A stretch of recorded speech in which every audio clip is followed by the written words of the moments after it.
How to retrieve deleted contacts on Android without backup. Hello everyone, welcome to this channel. I'm Emily and I'm here to help you out today. So without any delay, let's get started. So to retrieve the deleted contacts, what you need to do is just open up the Play Store and download this contact application over here on your device.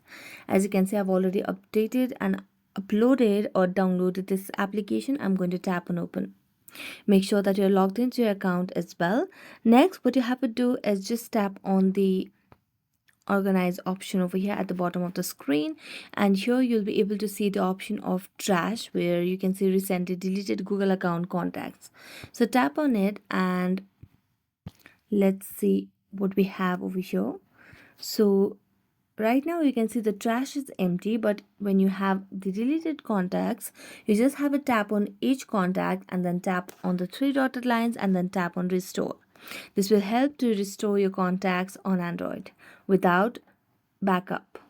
So thank you so much for watching this video and see you next time.